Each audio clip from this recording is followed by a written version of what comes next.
Hey, dear patrons, hello and welcome to Patch Notes. This is not Patch Notes. What am I doing? Am I getting the shows mixed up? This is your Q&A for March. Thank you all for submitting your questions over on patreon.com. We do these every month, and maybe next month we'll get Adam in on one of these, or maybe we'll get Skinner in on one of these. Actually, that would be kind of fun, because then we can put Skinner on the hot seat, and then he... So let's get started here with a question from Matt Edwards. He says, what's your favorite arcade game of all time? Having just seen the new trailer for Teenage Mutant Ninja Turtles Shredder's Revenge, brought back memories of my favorite arcade game of all time, the Ninja Turtles arcade game. Now, Matt, I'm going to be honest, I'm a little confused by your question, because when I think of arcade games, I think of like arcade cabinets with the joysticks and the buttons.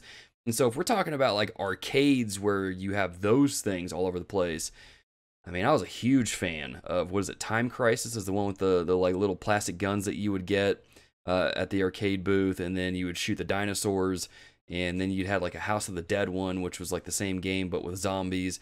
I love that stuff. I don't know why, but I love that stuff. It was a fun time. And I also really liked what was it? I also really liked DDR in the arcades, Dance Dance Revolution. I didn't like playing it, but I liked watching other people play it who were good at it, because it was fun. But if we're talking about like arcade games that are more kind of like the 2D side-scrolling beat-em-up sort of games, like what Shredder's Revenge is going to be, easily Streets of Rage. That was a game that I played with my cousin all the time on Sega Genesis. Streets of Rage. What was? Oh man, there was another game on the Genesis that was kind of like that, but I can't remember what it was. Double Dragon. Double Dragon was the other one. That was on NES, wasn't it? But yeah, I think that would be kind of what my favorite arcade games are. And Matt, also, I know the second one wasn't really a question, but dude, thank you for the love and encouragement. Appreciate those kind words, and that you find our content good as well. So thank you for that.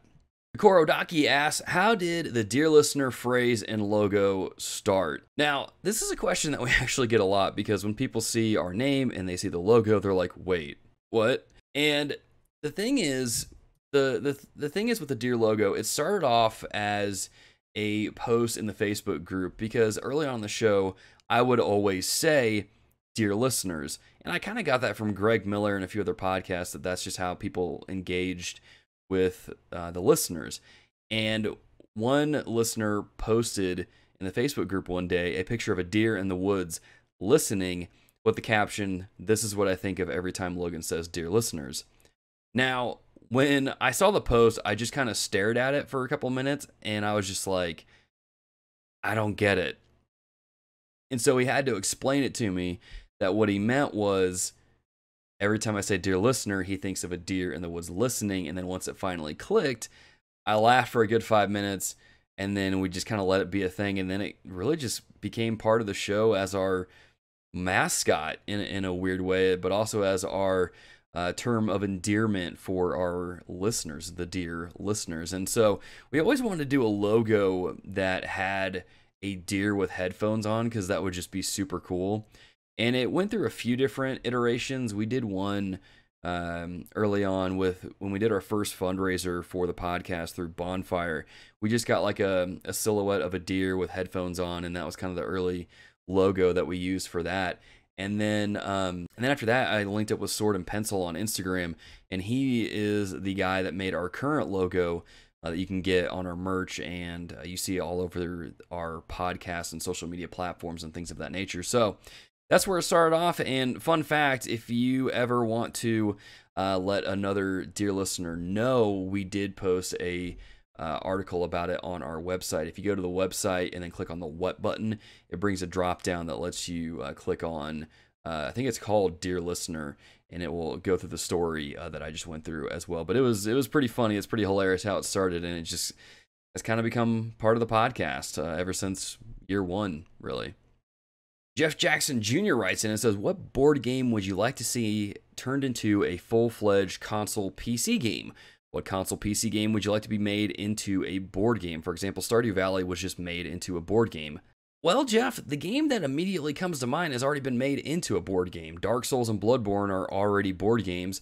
But if I had to think of another game that would probably be a pretty good board game, at least in my opinion, would be Monster Hunter. Now, there's a little bit of recency bias with that because that's what I'm currently playing, but I'm thinking of Clank and how in Clank I'm sorry, not Clank. What is that game that, no, it is like Clank. It could be like a deck building game where you get different armor pieces from different monsters and you can change that up to where, depending on what bosses or what monsters you beat, that gets you different perks and abilities that you can then use to continue going throughout the game. And so it'd be a game that would kind of change over time as you play it. And I think that would be a lot of fun. And I don't know, now that I've got those ideas in my head, and Clay said that if he can make a game, anybody can make a board game. But as far as what board game would I like to see turn into a full-fledged console game? Oh man, that's a really good question. So there are two board games that I really, really like. The first one is Betrayal at House on Haunted Hill, I think is what it's called. And it's basically a horror themed game that changes every single time you play it. It's got a lot of different scenarios that range from like an alien abduction to like witches coming in and trying to like bewitch your characters and stuff. It would just be kind of a cool board game that could be turned into a video game, that it would be something kind of similar to like what Until Dawn did, or maybe like Man of Medan, that kind of style of game where it's like a choose your own adventure sort of thing. I think that would really work really well as a video game, and maybe I'm wrong, but I think it would be very cool, and I know I would definitely check it out. As far as another game, and this is just because this is my favorite board game right now, I would love to see Clank as a board game. I think it would be a really fun roguelike kind of game where you're going into a dungeon and you're trying to see how far you can go while collecting all the different loot and then trying to escape the dragon. And I think it could be really cool. And maybe you could basically go through the levels of the game, and then as you get to the end of the game, the dragon wakes up and starts attacking, and so you have to escape the dungeon, and so you run through all the levels that you just ran through as fire slowly engulfs the levels and things are falling apart. And I don't know, maybe that wouldn't really work very well as a video game, but it's one that I would personally love to see turned into a video game. So I think that would be really, really cool. So, but Jeff, you let me know, man. What are some games you'd like to see turn into a board game that's a video game, and vice versa? Maybe those of you watching, let me know. That's actually a cool discussion topic. I like that. Thank you, Jeff. Pastor Shay writes in and says, are there any expectations you have 5 years ago going into TRG you feel like have been fulfilled you'd like to see have happen in the next year? Wait. Let me read this how I think he meant it.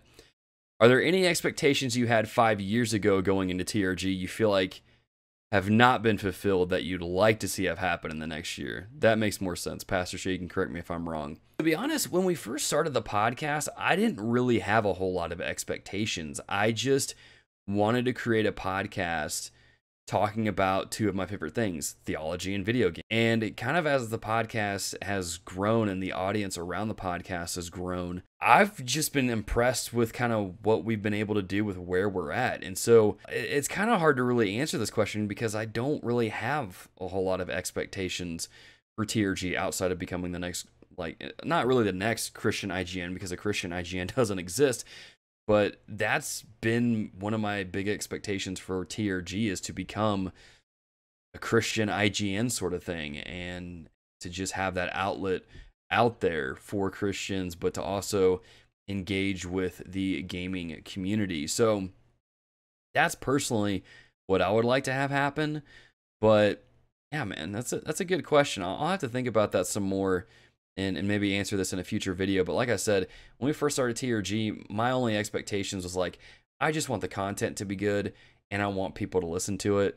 And we've accomplished both of those, and pretty much everything else has just been a bonus. The fact that we have literally the best community of surrounding this podcast in any of the podcast communities I've been in, I don't think that made sense. What I'm trying to say is the TRG community is the best thing to come out of this podcast. And yeah, I think everything else is just a bonus at this point. But I really don't have much expectations for the next year that haven't already been met. I'm thankful to be able to continue doing the show. with Adam, and to just continue cranking out content and interacting with all of you. That's kind of it. That might sound a little short-sighted, but I'm easy to please when it comes to the podcast. And also, Pastor Shay, I am not going to play Mass Effect Andromeda just to get a reaction video. I have tried to play Mass Effect Andromeda 4 times, I think. 4 different times. I even bought the game when it was on sale for like $20.